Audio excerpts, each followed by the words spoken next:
अभी पढ़ रहे हैं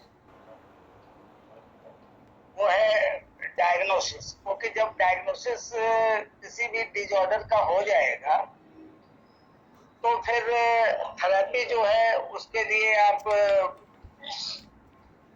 रिफ्लेक्सोलॉजी का चयन कर सकते हैं, आप सुयोग कर सकते हैं, सुयोग में आप ओरिजिनल कॉरेस्पॉन्डेंस कर सकते हैं, इंस्पेक्ट कर सकते हैं, मिनी कर सकते हैं, सुपर मिनी कर सकते हैं। उसके बाद जो है आप रेडियोलॉजी कर सकते हैं या फिर कोई अन्य थेरेपी में भी आप डायग्नोसिस के बाद आप जा सकते हैं। लेकिन डायग्नोसिस ही इतना फास्ट है कि उसको प्रैक्टिस के द्वारा जो है वो ध्यान में रखा जा सकता है। तो जैसे हमने कहा था कि जो ऑर्गन है हमारे बॉडी में, उस इनका कुछ ऐसे ऑर्गन है उनका अपना यीन और यांग दोनों फंक्शन है। जैसे हार्ट है, तो हार्ट क्या है, एक तो वो ब्लड के मूवमेंट को कंट्रोल करता है, इट मूव्स ब्लड। ब्लड जो है जब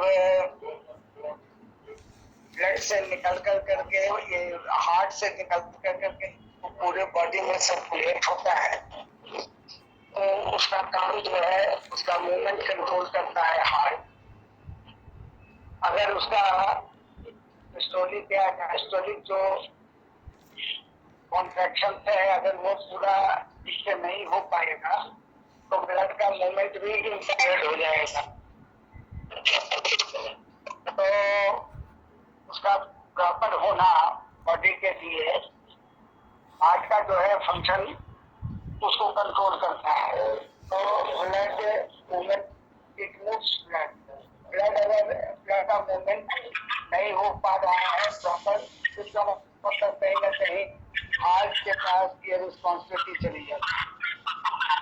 दूसरा क्या है कि हार्ट जो है वो कंट्रोल करता है एक्टिविटीज ऑफ ऑल ऑर्गन्स। तो जब ऑल का जहाँ जिक्र हो गया और जहाँ पर्टिकुलर का जिक्र हो गया, पर्टिकुलर ब्लड है तो यांग हो गया, वो यांग फंक्शन कहलाता है। मूवमेंट से कनेक्टेड है तो यांग हो गया, फंक्शन से कनेक्टेड है। बाकी फंक्शन से कंट्रोल का मतलब होता है फंक्शन, लेकिन ये एक इंडिपेंडेंट फंक्शन है ब्लड को मूव करना। तो ये जो है ये यांग फंक्शन हो गया। और तो कंट्रोल करना, जैसे सपोज कीजिए कि अगर एक टीम बनाई जाए, 100 आदमी के अंदर से एक टीम बनाई जाए, 10 आदमी की टीम बनाई जाए, जो उस 100 आदमी के मूवमेंट को मतलब 100 आदमी को मूव करे। जो भी प्लान बना है उसमें जो मूवमेंट का जो पार्ट है, मतलब from A place to B, place B to C and then destination या टारगेट पर जाया जाए, तो ये जो मूवमेंट होगा, ये मूवमेंट को कंट्रोल करने वाला जो टीम होगा वो यांग फंक्शन करेगा और एक पूरे 100 आदमी को कंट्रोल करेगा। मतलब कुछ उसमें खाना बनाने वाले हो सकते हैं, कुछ उसका वहाँ के ऑर्गेनाइजिंग वर्क हो सकता है, एक डिफरेंट एडमिनिस्ट्रेशन हो सकता है। ये सारा चीज जो फंक्शन देखेगा वो इन होगा। 100 आदमी के पूरे ऑर्गेनाइजेशन को देखना इन फंक्शन होगा, लेकिन एक पर्टिकुलर फंक्शन को देखना यांग फंक्शन। जैसा हम लोग उसकी चर्चा भी पहले भी कर चुके हैं। ठीक उसी तरीके से दूसरा फंक्शन जैसे स्प्लीन है, तो स्प्लीन का क्या है कि it transforms food in food key and then transport. दो फंक्शन इसमें इन्वॉल्व होता है, एक ट्रांसफॉर्म करता है, एक से दूसरे रूप में बदल देता है, और दूसरा फिर उसको ट्रांसपोर्ट कर देता है। तो बदलने की क्रिया और ट्रांसपोर्ट की क्रिया, ये फिर यांग से फंक्शन से रिलेटेड हो गया।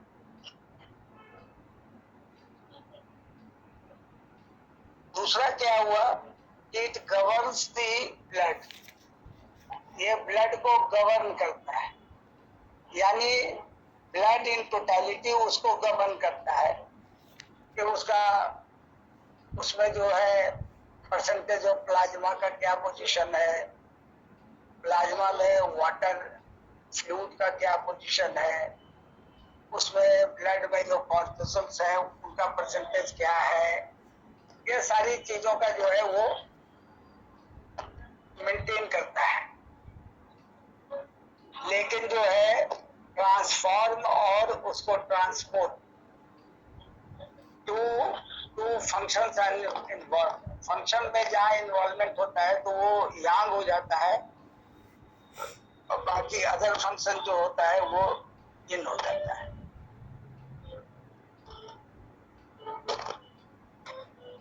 और क्या है, ब्लड को ब्लड वेसल में मेंटेन करना। ब्लड जो है वो क्या होता है, चाहे आर्टरीज हो चाहे वेन हो, चाहे वेन कावा हो चाहे वो आयोटा हो, पल्मोनरी आर्टरीज हो, पूरे बॉडी में जो ब्लड की सप्लाई करते हैं, मतलब उसको हम ऑक्सीजनेटेड ब्लड कहें और डीऑक्सीजनेटेड ब्लड, तो ये दोनों का जो सप्लाई है ये पूरे इसको जो है ब्लड वेसल में, दोनों वेन में और आर्टरी में, दोनों में मेंटेन करना। अगर इस मेंटेन नहीं तो होगा तो क्या होगा, ब्लीड कर जाएगा। ब्लड की ब्लीडिंग भी जो है वो डिपेंड करती है, उसको हम लोग पढ़े थे कि जब स्प्लीन का एनर्जी जो है सिंक करेगा तो जिसको वो अपने स्थान पर मेंटेन करता है, वो अपने स्थान से छोड़ करके दूसरी जगह निकलने लगे तो वो ब्लड ब्लीड करने लगता है। तो एक तरीके से क्या हो गया कि it gives blood in the vessel. एक तो फंक्शन ये हो गया, और दूसरा फंक्शन ये हो गया कि it moves energy, it moves energy up to lungs, और spleen makes energy go up। आपको पहले भी हम लोग डिस्कस कर चुके हैं कि ये एनर्जी जो फूड एनर्जी होती है फूड की, ये ऊपर जाती है और जाकर के लंग्स में जो है ये एनर्जी के फॉर्म में इसका फॉर्मेशन होता है, जिसको गैदरिंग कहते हैं, गैदरिंग की। और गैदरिंग की दो भाग में डिवाइड होकर करके एक न्यूट्रिटिव की होती है और एक जो है डिफेंसिव की होती है। तो ये है, it moves energy up to lungs, ये तो एनर्जी को लंग्स की ओर ले जाता है। एक तो फंक्शन इसका ये है, और दूसरा फंक्शन इसका होता है कि spleen makes energy go up, वो एनर्जी को जो बनाता है उसका फंक्शन उसका क्या है, वो ऊपर की होता है। एनर्जी, स्प्लीन की एनर्जी नीचे नहीं आती, इसी कारण इसका होल्डिंग नेचर होता है, ऑर्गन को ये होल्ड करता है। अगर किसी वजह से एनर्जी वीक हो जाए स्प्लीन की, तो होल्डिंग पावर जो है ऑर्गन का वो कमजोर हो जाएगा और सारे ऑर्गन धीरे धीरे डिस्प्लेस होने लगेंगे। और डिस्प्लेस होने लगेंगे तो वो बीमारी को क्या कहते हैं, प्रोलैप्स। सब जितना भी ऑर्गन है सब प्रोलैप्स होने लगेगा। मोस्टली आपने देखा होगा रेक्टम प्रोलैप्स होता है, लोगों को पाइल्स हो जाता है, वेरिकोस वेन हो जाते हैं, हार्निया हो जाता है, चेहरे पे छुरियां रिंकल्स आ जाते हैं, गले में भी कई तरह के रिंकल दिखाई देंगे, चेहरे पावर है वो उसके कमजोर हो जाते हैं। तो ये सब जो है मोक्ष एनर्जी अप टू लंग्स ऊपर भेजना, अपवर्ड भेजना, तो ये यांग इसका नेचर हो जाएगा। और फिर उसके बाद एनर्जी जो फॉर्म होगा इट मेक्स एनर्जी, और बना करके इसको ऊपर भेजना, तो ये भी जो है फंक्शन से रिलेटेड है। लेकिन जो है वो tips blood in the vessels, ये जो फंक्शन है, ये फंक्शन इन जनरल है, इसे ना ऊपर मिल रहा है ना नीचे मिल रहा है, ये मेंटेन करना है। तो पूरे ब्लड वेसल्स के अंदर ब्लड को मेंटेन करना, एडमिनिस्ट्रेशन करना पूरा होल बॉडी में, ये स्प्रिंग का काम हो जाता है।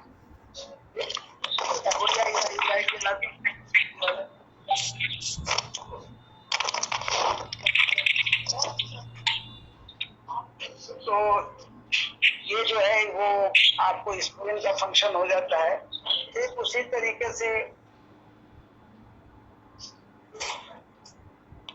एक इम्पोर्टेंट ऑर्गन है लंग्स। तो लंग्स का फंक्शन क्या है? It is connected to respiratory system.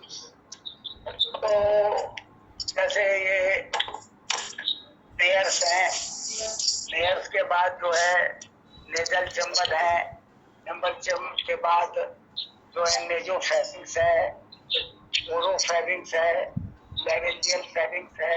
उसके बाद वो सीधे जो है थायराइड कार्टिलेज है, क्रिकॉइड कार्टिलेज।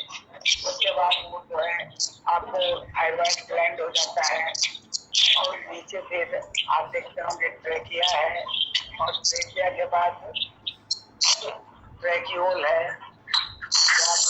ब्रोंकियोल है, और ब्रोंकियोल जो है वो डिवाइड करके एयर सैक या एल्वेलाई बनाता है, और बाद में लेफ्ट एंड राइट तो ऑर्गन का निर्माण करता है। तो उसको हम लोग राइट साइड का लंग और लेफ्ट साइड का लंग करते हैं। उसमें एयर सैक हो जाते हैं, और जो एयर को जो जब हम इनहेल करते हैं तो एयर उसके अंदर जाती है, और जब हम एक्सहेल करते हैं तो उससे एनर्जी एयर जो है बाहर निकलती है। ये क्रिया है। और उसके अंदर में जो है वो ब्लड कैपिलरीज का जाल है, net of the blood vessels उसके अंदर में लंग्स के अंदर में होता है। क्योंकि एक्सचेंज ऑफ गैसेस जो होता है, ऑक्सीजन का जाना और कार्बन डाइऑक्साइड का निकलना, ये पूरी क्रिया जो है वो इसी रास्ते होती है, ठीक है ना। तो ये तो लंग्स का फंक्शन है। तो लंग्स का फंक्शन हमको जो है वो क्या हो गया कि it sends energy to circulate in the body.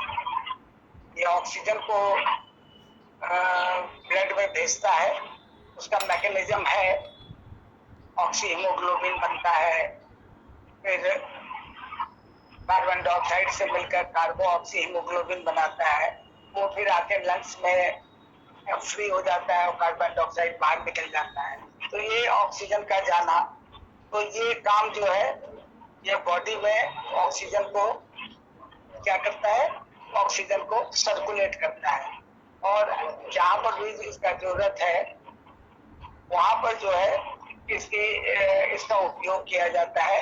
यानी जो ग्लूकोज डाइजेशन के थ्रू कार्बोहाइड्रेट का जो सॉल्युबल पार्ट है वो जो स्टोर रहता है, तो उससे मिलकर उसको ऑक्सीडाइज करता है और एनर्जी लिबरेट होती है। जैसे C6H12O6 जो है वो जो ऑक्सीजन से मिलने के बाद ऑक्सीजन लिबरेट होता है। तो बाकी लंबे फॉर्मूले की जरूरत नहीं है। तो ये जो क्रिया होती है, एनर्जी निकलती है और उसके बाद फिर जो कार्बन डाइऑक्साइड निकलता है वो फिर जो है सिंथेसाइज होकर करके जो कार्बन डाइऑक्साइड होता है वो फिर उससे फिर मिलकर करके हीमोग्लोबिन, कार्बन ऑक्सी हीमोग्लोबिन बनाता है, ब्लड उसको लेकर वापस आ जाता है और उसे बाहर निकाल देता है। तो it sends body fluid down from the spleen to kidney. ये जो है बॉडी फ्लूइड को लंग्स क्या करता है, एक दूसरा फंक्शन इसका है कि बॉडी फ्लूइड को नीचे की ओर भेजता है। और किसी कारण से अगर फ्लूइड नहीं जा पाया नीचे, यानी असेंडिंग एंड डिसेंडिंग जो पावर होता है ना, ऊपर वाले ऑर्गन है उनका फंक्शन अगर नीचे डिसेंड करने वाला है तो वो डिसेंडिंग पावर है।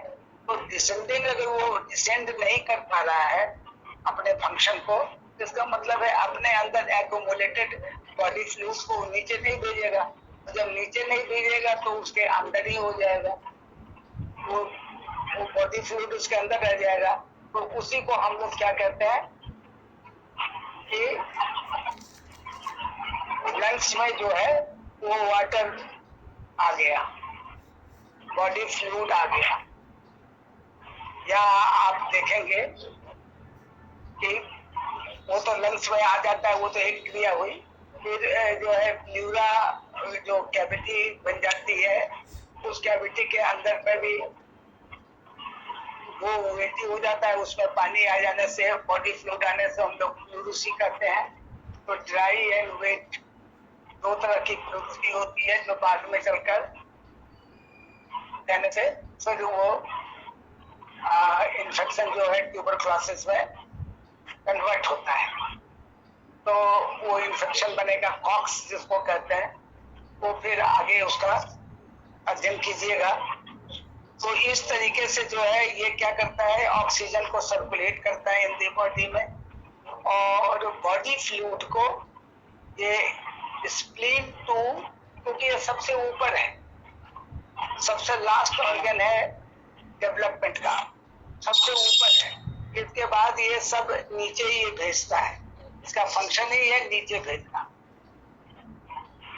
तो ये नीचे भेज रहा है, स्प्लीन से लेकर करके एकदम नीचे तक ले जाता है। तो इसको हम लोग कितने तक जाता है, तो ये एक फंक्शन है। These functions are called in function. और ये जो है फूड की को और अनदर की जो है की को, ये क्या करता है कि ये फूड की को जो ये ऊपर भेजता है, ये फंक्शन जो है उसका कहलाता है यांग फंक्शन।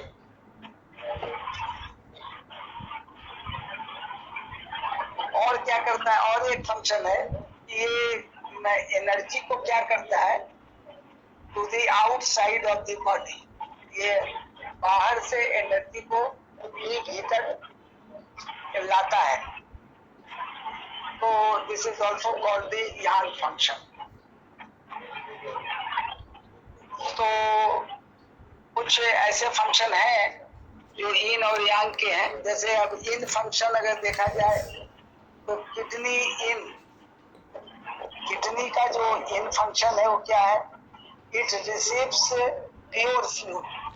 ऊपर से जो है फ्लूइड जो आ रहा है वो प्योर फ्लूइड आता है, वो नीचे किडनी तक आता है। तो अगर लंग्स में प्रॉपर डिसेंडिंग पावर नहीं होगा तो फ्लूइड ऊपर ही रुक जाएगा, किडनी तक नहीं आएगा, तो फिर आपके बॉडी में असंतुलन होगा। तो इट रिसीव्स प्योर फ्लूइड, ये इन फंक्शन है। And some of the pure fluids जो है वो क्या होता है, कहाँ भेजा जाता है, वो फ्रॉम लंग्स से आता है। Some of the pure fluids are sent from lungs. कुछ लंग्स से आता है और कुछ बॉडी से आता है। तो ये फंक्शन जो है किडनी का इन फंक्शन है। और ये जो है ये ट्रांसफॉर्म करता है फ्लूइड को दो चीज में, एक प्योर में और एक इम्प्योर में। तो इम्प्योर जो होता है वो यूरिन के द्वारा बाहर निकल जाता है, अब प्योर जो है वो फिर बॉडी में यूज होता है। जो ब्लड जो फिल्टर होता है, तो फिल्टर होने के बाद जो इम्प्योर फ्लूइड जो आता है यूरिनरी ब्लैडर में यूरिन के रूप में, वो फिर बाहर निकल जाता है। तो इस तरीके से जो है यूरिन के फॉर्म में पास आउट हो जाता है। ये फंक्शन जो है वो किडनी का यांग फंक्शन है। और प्योर फ्लूइड जो है वो ये जो है इसको भेजा जाता है ऊपर की ओर, एंड ये स्किन को जो है मॉइस्चर करता है। तो इस तरीके से जो है ये कुछ क्रियाएं आपको बताई गई।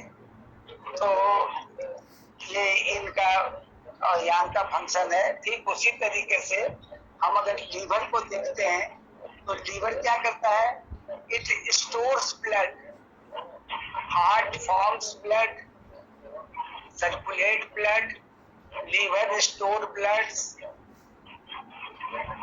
और किडनी स्टोर एसेंस। इधर किडनी जो है वो स्टोर करता है, हार्ट फॉर्म करता है, लीवर स्टोर करता है, और किडनी एसेंस को स्टोर करता है। तो ये सब कुछ चीजें हैं जो आपको थोड़ा थोड़ा ध्यान में रखना है कि लीवर जो है इट स्टोर्स ब्लड और इट कीप्स ब्लड। दूसरा फंक्शन इसका है कि ये ब्लड को बनाए रखता है हेड में भी। हेड में अगर ये ब्लड का मूवमेंट नहीं बनेगा तो फिर जो है वहाँ स्ट्रोक पैदा हो सकता है, ब्रेन स्ट्रोक हो सकता है। अगर ब्लड प्रॉपर वहाँ नहीं जाएगा तो वो ब्रेन का फंक्शन जो है उसके अंदर में चेंजेस आ जाएंगे। ये ध्यान रखना है। इसीलिए जब हार्ट में ब्लड के मूवमेंट में प्रॉब्लम होता है तो या तो हार्ट अटैक हो जाता है, हार्ट का मूवमेंट ब्लड का मूवमेंट नहीं हो पाता है ड्यू टू सर्टेन रीजन, वो फंक्शन ऑफ द हार्ट में आएगा। लेकिन अगर ड्यू टू सर्टेन रीजन वो नहीं हो पाता है, जिसको कैड कहते हैं, कोरोनरी आर्टरी डिजीज या कोरोनरी हार्ट डिजीज, अगर वो नहीं हो पाता है तो फिर वो क्या हो जाएगा, वो फिर ब्रेन में भी मूव करता है प्लैक। वो प्लैक मूव करेगा तो ब्रेन में ब्रेन स्ट्रोक कर देगा। जिससे आपने देखा होगा, आपके पेशेंट भी होंगे, पैरालिसिस के पेशेंट भी होते हैं। तो ये घटना जो है वो हम लोग को देखने को मिल जाता है। तो लीवर में जो है इट स्टोर्स ब्लड और it keeps blood in head, it is a function of liver. और स्प्लीन क्या करता है, वो पूरे ब्लड वेसल में ब्लड को रखता है, मेंटेन करता है। स्प्लीन का फंक्शन हो गया कि पूरे ब्लड वेसल में रखता है, और लीवर का फंक्शन जो हुआ गया वो हेड में रखता है। और यांग फंक्शन के रूप में अगर देखें तो ये ब्लड को रिलीज करता है, रिलीज करने का फंक्शन इसका होता है। और दूसरा जो है वो आईज को, आपको मालूम है ना, eyes are connected to liver, nose are connected to lungs, ear is connected to kidney. ये तो ऑलमोस्ट आप लोग को याद है। और mouth is connected to lymph, lymph मतलब स्प्लीन, माउथ जो है वो स्प्लीन से कनेक्टेड है। और ear is connected to kidney. उसके बाद जो है लंग्स से तो नोज हो गया, और हार्ट से टंग कनेक्टेड है। जितना भी सेंस ऑर्गन है वो आपके बॉडी में सेंस ऑर्गन क्यों आता है ये बताइए, सेंस ऑर्गन की क्या जरूरत पड़ गई? सेंस ऑर्गन की जरूरत इसलिए पड़ती है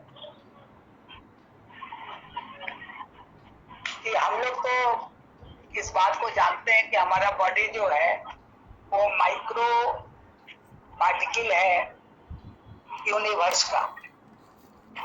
जैसे आपने आजकल देखा होगा, आदमी घर छोड़ के जाते हैं तो सीसीटीवी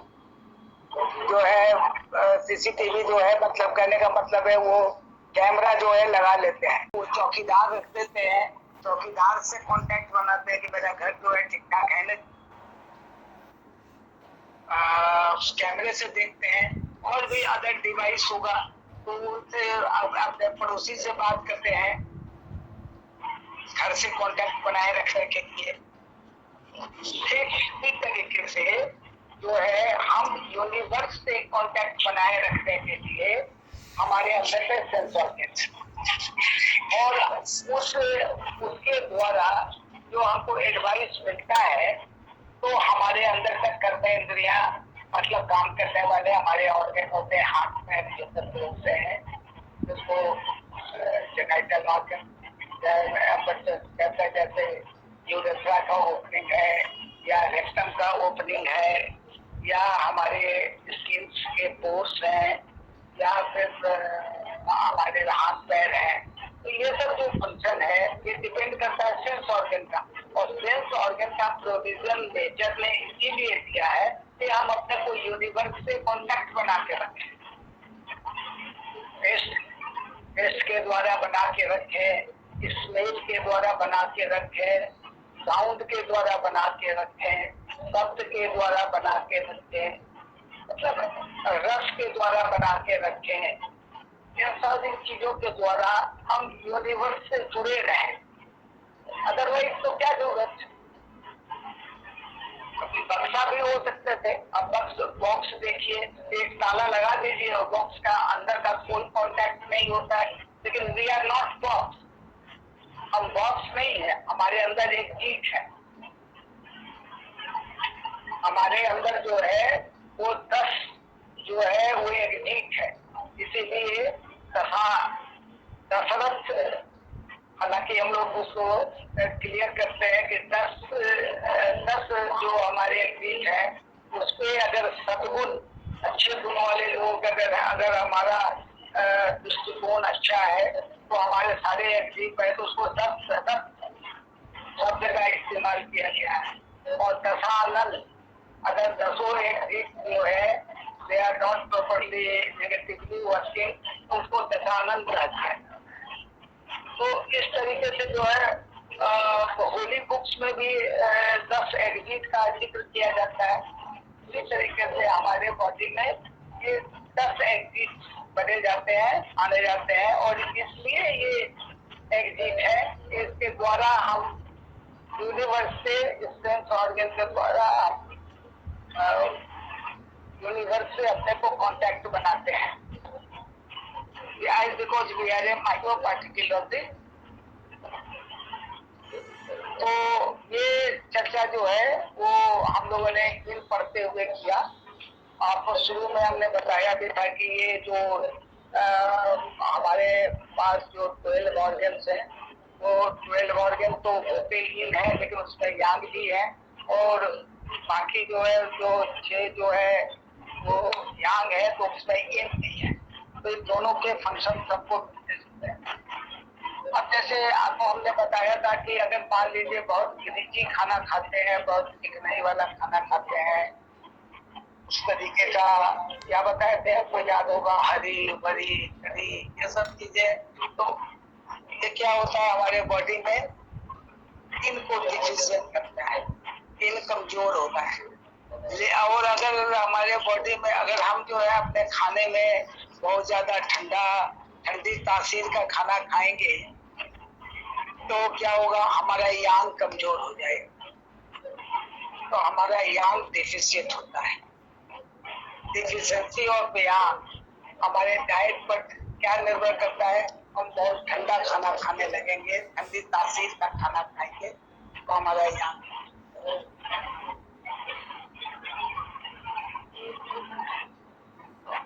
तो ये जो यांग जब हमारा कमजोर होगा तो क्या होगा, यांग जब कमजोर होता है तो yin जो है रेज कर जाता है। वहां भी आपने देखा होगा yin जब कमजोर होगा तो यांग रेज हो जाता है, और क्रॉनिक हो जाता है तो और रेज हो जाता है, और क्रॉनिक होता है मतलब और डीप में जाता है, सिंक करने लगता है तो और जो है यांग रेज हो जाता है, और लास्टली जब कोलैप्स कर जाता है, एग्जिस्टेंस उसका एकदम ना के बराबर हो जाता है, तो क्या होता है, दोनों सेपरेट हो जाते हैं, और जैसे ही सेपरेट हो जाते हैं फॉलोड बाय डेथ, फिर वहां बचाना जो है, फिर से उसको वेंटिलेट करना जो है उसकी फिर मुश्किल हो जाती है। ठीक उसी तरीके से अगर आपका यांग गिर रहा है, डिफिशिएंट हो रहा है, तो आपका इन रेज हो जाएगा, गिरता जाएगा गिरता जाएगा गिरता जाएगा गिरता जाएगा, एक लेवल पर जब वो कोलैप्स कर जाएगा तो फिर वही स्थिति आएगी जो स्थिति आपने इनके केस में देखा, फिर यहाँ फॉलोड बाय डेथ हो जाएगी। तो सिम्टम्स क्या है कि अगर मान लीजिए आपका यांग गिर रहा है, यानी डिफिशिएंसी हो रही है, यांग जो है वो उसका फंक्शन इम्पेयर्ड हो रहा है, आपको मालूम है कि yang is connected to warm, गर्मी से कनेक्टेड है, और yin is connected to heat cooling. तो जैसे जैसे ये जो अगर आपके बॉडी में ये वार्म गिरना चालू हो जाएगा तो क्या हो जाएगा, आपके बॉडी में ठंड बढ़ने लगी, और जब ठंड आपके बॉडी में बढ़ने लगेगी तो सारी बीमारियां जो है उसी के मुताबिक stage 1, stage 2, stage 3, stage 4 cross करना चालू करेगा। अगर आपने शुरू में पकड़ लिया, स्टेज 1 में ही पकड़ लिया तब तो ठीक है, नहीं तो फिर कोई अगर स्टेज 1 में आ गया, स्टेज 1, सिम्टम्स चेंज होते चले जाएंगे। होगा तो एक ही, यांग गिर रहा है, सिम्टम्स बदलेंगे, वो जितना क्रॉनिक होता जाएगा उतने सिम्टम्स बदलते चले जाएंगे। अब जैसे आपको सिम्टम्स में क्या आना चालू हो जाएगा, या आपको जो है वो ठंडा लगने लगेगा, या गर्म गिरने लगेगा तो नेचुरल है ठंडा गिरने, ठंडा जो है लगने लगेगा, ठंडा बढ़ने लगेगा।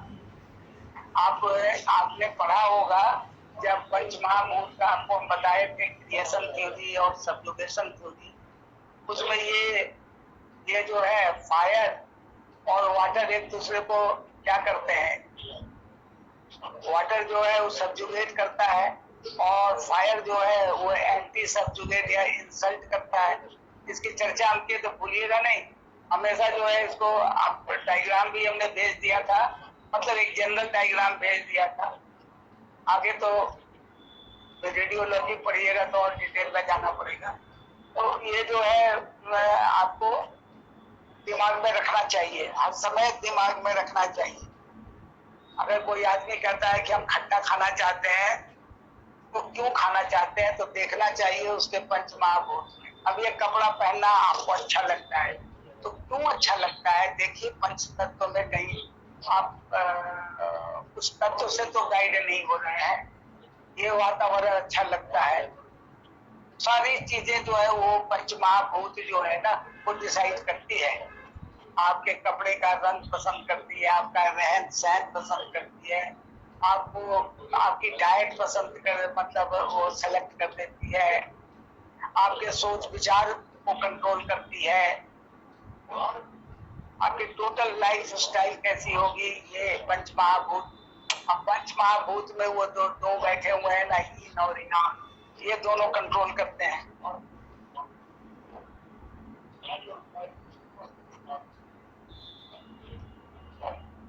चंदन जी सर, ये आपको ठंड लगने लगेगी, बहुत कॉमन चीज है, या इन बढ़ेगा तो ठंड लगने लगेगी, एकदम फॉर्मूला स्टैंडर्ड है। और हाथ पैर ठंडे हो जाएंगे, ठंडा लगने लगेगा तो हाथ पैर भी ठंडे हो जाएंगे। बहुत लोग को देखिएगा सॉक्स पहनना चालू कर देते हैं, जरा सा ठंडा शुरू हो जाता है, फिर उनको प्यास भी नहीं लगेगी, प्यास तो गला सूखेगा तब प्यास लगेगी। तो पेशेंट से जब बात कीजिएगा तो इन सब सारी चीजों को आपको पूछना पड़ेगा। और थकान लगने लगेगी। आपको मालूम है कि जब कोल्डनेस पड़ जाता है तो फिर उसके बाद सारे ऑर्गन काम जो है उसके कॉन्ट्रैक्ट कर जाएंगे, यानी वो डाइवर्जेंट नहीं होंगे, कन्वर्जेंट हो जाएंगे, अपने आप में सीमित होने लगेंगे वो सारे फंक्शन धीरे धीरे धीरे धीरे। तो एक थकान होने लगेगी पेशेंट को। बताएंगे कि हमेशा हम टायर्ड हो जाते हैं, ठीक है ना। तो वो जो है वो थकान होने लगेगी उसको। तो ये सब भी आपको, ये सब कुछ कॉमन चीजें हैं। यूरिन का फ्रीक्वेंसी बढ़ जाएगा, बहुत ठंड हो जाएगी तो यूरिन का फ्रीक्वेंसी बढ़ जाएगा, बॉडी का जो फ्लूइड है वो जल्दी जल्दी निकलने के। ठंड में क्या होता है, ठंड में कंट्रोल खत्म हो जाता है, फंक्शन कम हो जाएगा। फंक्शन क्या है, जब यूरिनरी ब्लैडर जो है जब उसके जो है वो प्रोपोर्शनेट जब यूरिन आएगा तब आपको लगना चाहिए, वो रिटेन कर जाएगा, यूरिन पूरा पास आउट नहीं होगा। थोड़ा सा भी यूरिन आया मिट्टी से फिल्टर होकर आपको तुरंत इमीडिएटली अर्ज हो जाएगा। कभी कभी इनकंटिनेंस हो जाएगा, अपने आप होने लगेगा, उसको वेटिंग कहते हैं। बच्चों में बहुत देखा गया है, ठंड के समय में वो वेटिंग कर देते हैं। बहुत लोग बहुत ज्यादा उम्र में भी वेटिंग हो जाती है, इनकंटिनेंस हो जाता है। बहुत लोग को ऐसी अर्जेंसी होती है कि वो रुकना ही नहीं है, ट्रेवलिंग चालू हो जाती है, तो सभी सारी चीजें होती हैं। तो इसको सिर्फ आपको कुछ करना नहीं है, ये थोड़ा सा आपको वो रिलेट करना है।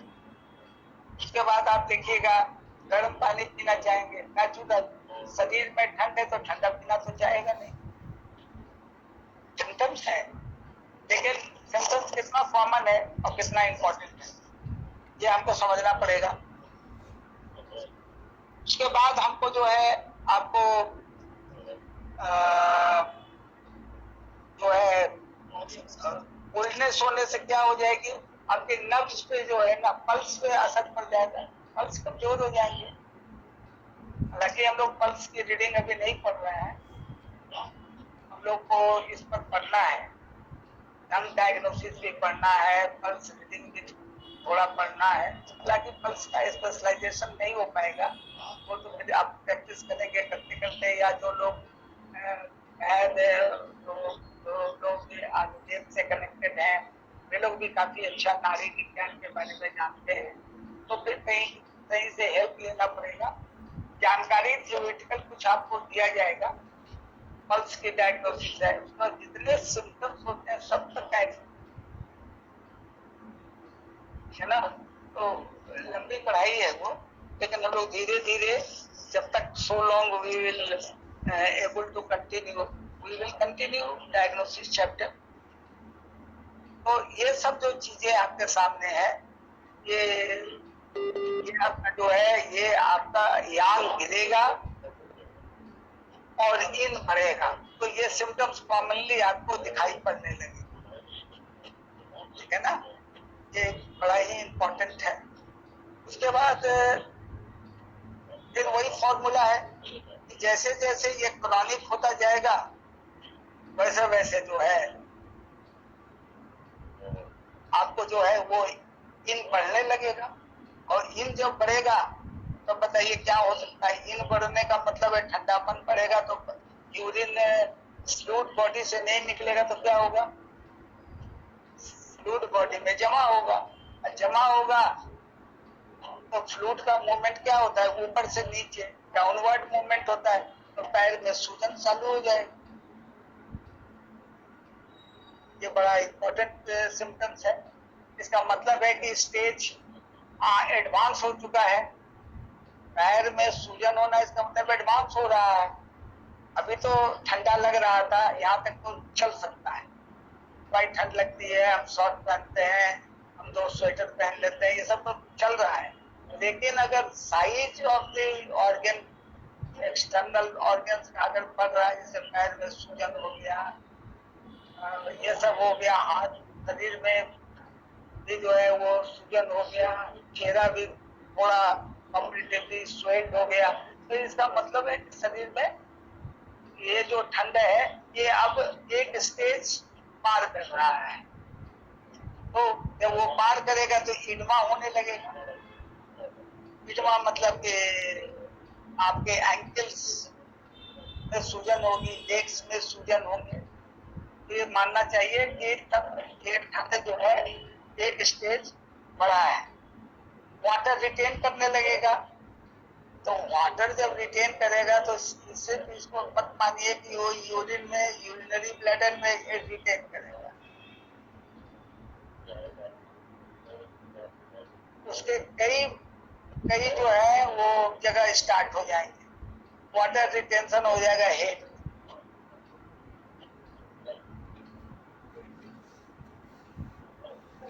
तो हेड के अंदर जो है इडमा हो जाएगा। तो वाटर रिटेंशन हो जाएगा हार्ट में, तो इडमा वहां हो जाएगा। सूजन हार्ट में हो जाएगा। कार्डियोमेगली समथिंग सेपरेट है, लेकिन वो जो है वो सूजन होने लगेगी उसमें। वाटर रिटेंशन लंग्स में हो जाएगा, जो मैंने आपको बताया था कि प्लूरिसी हो जाएगा।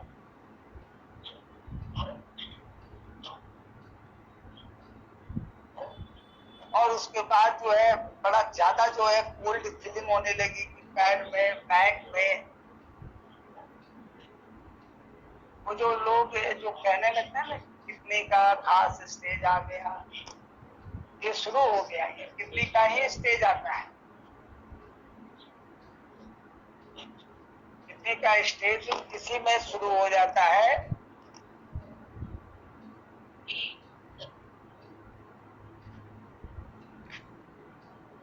लेकिन टाइम लगता है, ये तुरंत नहीं आता है, इसलिए आदमी को सतर्क होना चाहिए।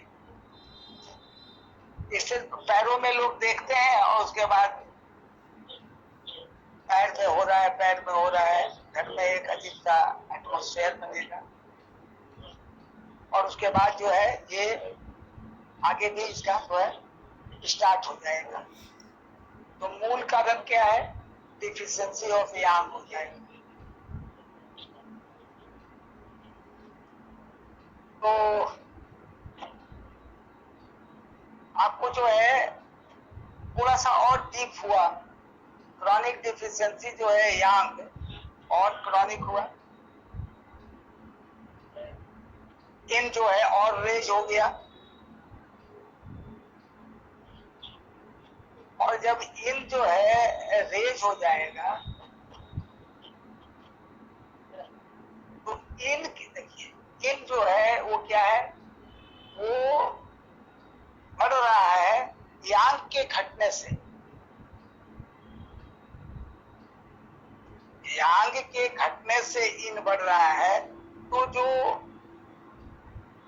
हीट जो कोल्ड जो आपको प्रोड्यूस होगा, वो कोल्ड जो होगा वो एम्प्टी कहलाता है।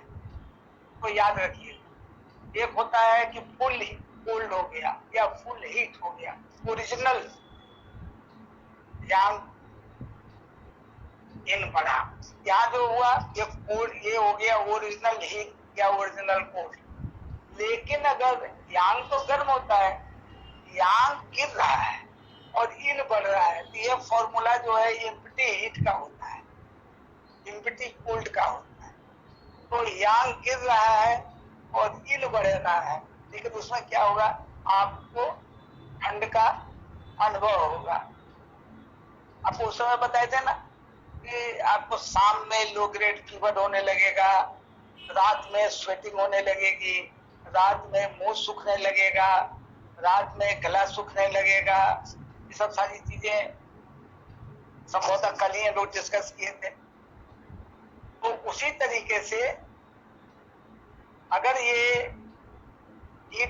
यांग जो है अगर गिरेगा तो आपका जो है कोल्ड जो आएगा वो एम्प्टी कोल्ड आएगा, और एम्प्टी कोल्ड जब आएगा, कोल्ड जब आएगा तो क्या करेगा, तो देखिए क्या प्रॉब्लम करेगा।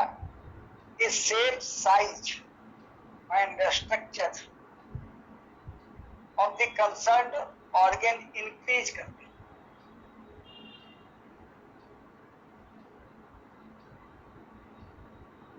वो जो कोल्ड आ रहा है वो कोल्ड क्या करेगा, इंक्रीज कर देगा।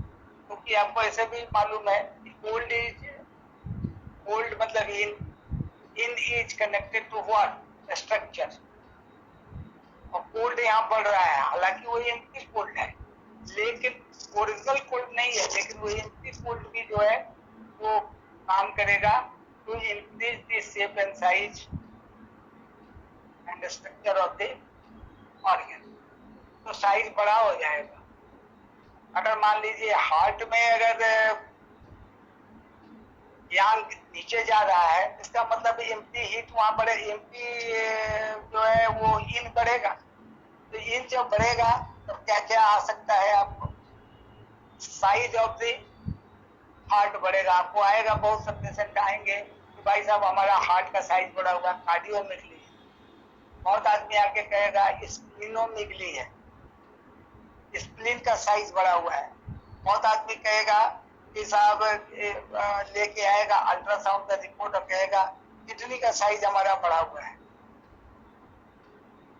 समझ गए ना? तो ये सब सारी चीजें जो होंगी वो एक स्टेज, जब हम क्रॉनिक स्टेज, एक तो हो गया क्रॉनिक, एक वेरी क्रॉनिक में आ गए, तो उस हालत में जो है वो ये सब प्रॉब्लम आपको आने लगेगा। समझ गए ना? उसी तरीके से आए डिटेल हम लोग और पढ़ेंगे थोड़ा थोड़ा, क्योंकि अगर इसमें हम लोग लगेंगे बहुत सिम्टम्स तो आप अभी तुरंत याद भी नहीं कर पाएंगे, फिर हम लोग जो है उसको और आगे बढ़ेंगे। तो हम अभी आपको एक जानकारी दे रहे हैं। और उसी तरीके से अगर वो एक्सट्रीम सीवियर हो गया, तो जैसा एक्सट्रीम सीवियर इन हो गया, तो एक्सट्रीम सीवियर अगर यांग हो गया गिरते हुए, तो क्या हो जाएगा, वही होगा फॉलोड बाई डेथ। तो उसमें सबसे ज्यादा जो इम्पोर्टेंट चीजें वही रहेंगी, चीजें वही रहेंगी, लेकिन बढ़े हुए दर पे रहेंगी। यूरिन क्या हो जाएगा, अर्जेंसी रहेगी, लेकिन इस स्टेज में इनकंटिनेंस हो जाएगा, होते रहेगा, आप रोक नहीं पाइएगा, अपने आप लीक करेगा, इनकंटिनेंस हो जाएगा, स्टूल इनकंटिनेंस हो जाएगा, आप उसको रोक नहीं पाइएगा।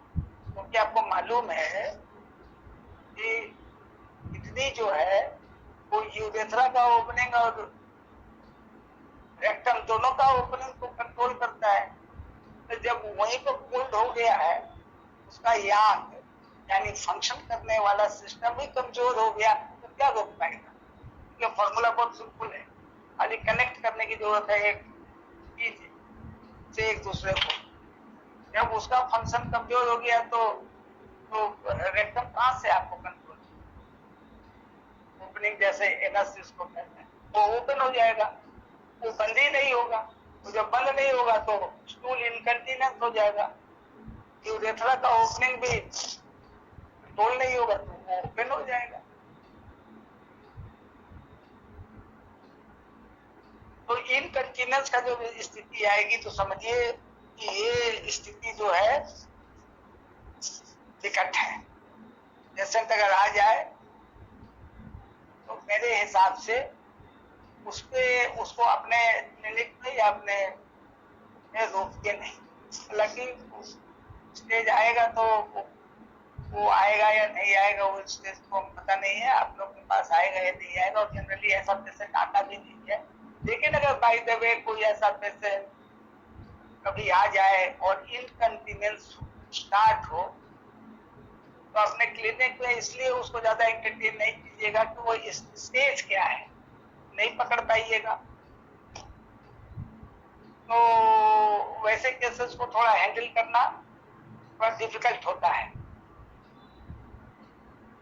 कोई इमीडिएटली जो है कोई चीज उसको जरूरत होगी बॉडी के अंदर में वो हम लोग दोगे या आइसल पहुंचो कि हम उसे कितना दूर तुरंत कर पाएंगे नहीं हमको मालूम है। इसलिए हम लोग प्रैक्टिशनर हैं और हम लोग नहीं चाहेंगे कि कोई क्लिनिक में हमारे साथ कोई इस तरीके का सिचुएशन आए।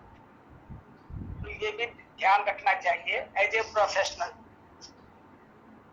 ठीक है ना। पेशेंट एक ठीक हो लेकिन अगर एक पेशेंट को भी ज्यादा कोई प्रॉब्लम आ जाएगा ना तो क्लिनिक बदलनी पड़ती है। खासकर इंडिया में वो लोग घर पे बुलाते हैं सर। हाँ, तो घर पे अगर आपको बुलाते हैं तो पेशेंट तो तुरंत आ जाकर के आप उसको स्टार्ट मत कीजिए। ट्रीटमेंट नहीं करते हैं। नहीं सर, ये नहीं करते हैं। पहले पल्स वगैरह सब चेक कर लेते हैं वो किस स्थिति में है। 1 मिनट आपको मैं तो उनको बोलते हैं 1 मिनट समझाने। हाँ सर। आप लोग जो करते हैं वो बहुत अच्छा करते हैं, कीजिए। मेरा कहने का मतलब है कि एक बार डॉक्टर को अगर इस तरीके के मुकाम से गुजरना पड़ता है ना क्योंकि it is a matter of practice, तो ये चर्चा का चीज हो जाता है, ठीक है ना। जी सर। जी सर। वो कोई क्लरिकल काम नहीं है कि हम ये फाइल नहीं डील करेंगे वो फाइल डील करेंगे। हमारा तो है कि अगर ये फाइल गड़बड़ हुआ तो गया, पर तो चर्चा का विषय हो जाएगा। उनके अगल बगल के लोग बहुत सक्रिय हो जाएंगे, अरे वो अमुक आदमी आए थे उन्होंने देखा पता नहीं क्या हुआ। अब पता नहीं क्या हुआ इसका क्लैरिफिकेशन कोई नहीं देता है। आप क्या कीजिएगा, बहुत ज्यादा होगा तो आप दबाइएगा पॉइंट।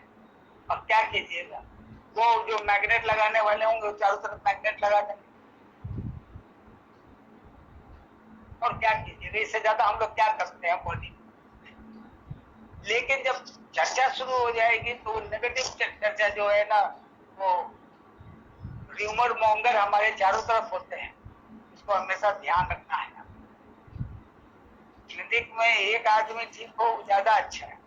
100 के चक्कर में जो है हम कभी कभी जो है वो आउट ऑफ कंट्रोल पेशेंट को भी देखने लगते हैं। नेचुरल है आपका कहना। हमें फाइनेंशियल असिस्टेंस की भी जरूरत होती है तो हम तो पूछते ही है पैसे, लेकिन जो है ये देखना जरूरी है। तो हमारा कहना यहाँ पर ये है कि थोड़ा सा हम लोग को चेक करके चलना है।